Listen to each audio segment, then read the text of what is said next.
So, I decided to do my cultural presentation on national parks in either Spain or Latin America.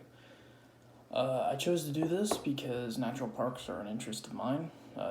They're they're vast, they're beautiful most of the times. There's a lot of them located in Ohio, and there's a lot of just in the U.S. in general. So I thought it was a good way to learn about some stuff and you know figure it out. So the first one we're going to do is the El Parque Natural de Doñana. It is a national park mostly known for large marshes or wetlands. It's actually one of Europe's most dedicated areas to wetlands. Part of those wetlands, there's a large migrating area for birds. Some of the birds that migrate there are flamingos, imperial eagles, and geese. As always, there's always geese. It is located in Spain, so that's where the Europe part comes in. It is over 1,300 square kilometers, so that's a good chunk of land. It's said to be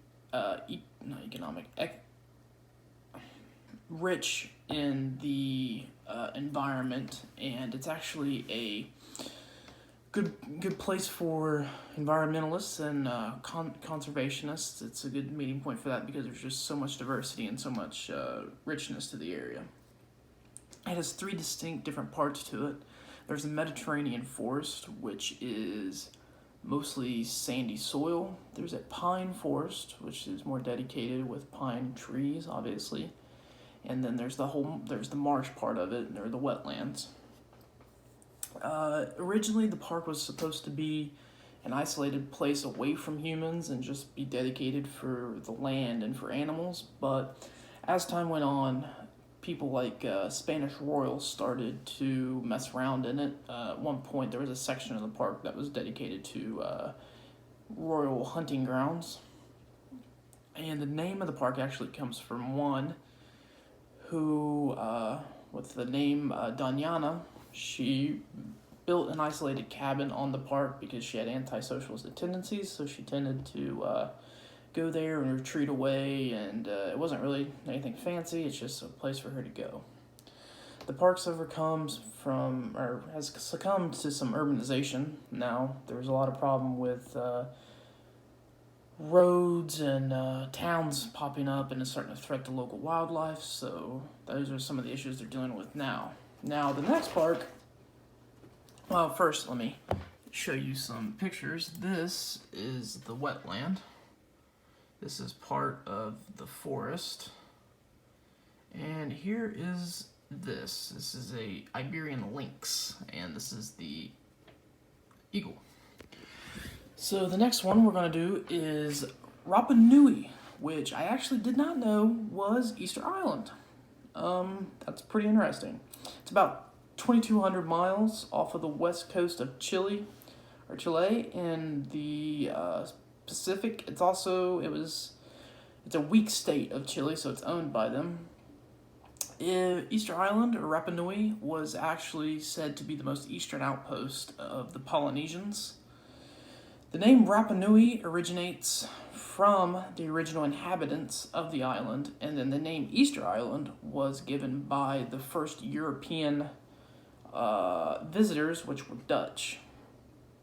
It was first visited in 1722, and throughout time there was a lot of different explorers. There were French explorers, there were obviously Spanish explorers, and in 1888 is whenever Easter Island, or Rapa Nui, finally was annexed to Chile, and then the local inhabitants, they started to assimilate to Chilean culture and started following the laws and guidelines while also proudly protecting their natural history. The island has a few natural plants and animals, but there's not a whole lot. It's said prior to humans, the only animals thought to be there were just birds and fish, and then the island only has a few plants and mosses, so it's more of a barren island. It has a subtropical environment, and Easter Island is actually most famous for, which I'm sure you probably know, are the giant head statues, and you always see them in pictures and whatnot. There are over 600 statues on the island. And actually, the statues are broken up into two different periods. The early period statues had they had stubby bodies and they had rounded heads, and they're thought to be the more smaller prototypes of the second period, which is the middle period. The middle period is where you get the more classic image of Easter Island statues that you always see. Some have about 10 to 20 feet tall. Some of them have like top knots on top of their heads, and they're very large. There's one that was uncovered around, it was 42 feet deep, and it still wasn't the whole thing uncovered. So this is a picture of the red top knots. Pretty interesting. The next one we're going to do is Iguazu, which is it's a popular park in Brazil and Argentina. It has over 1.6 million visitors per year. It has over 250,000 hectares of land. But the main event of there are the falls. The falls are said to rival the Victoria Falls in Africa and the Niagara Falls in the U.S. For comparison, the height of the falls in Brazil and Argentina are 82 meters tall, and versus Niagara are 54 meters tall.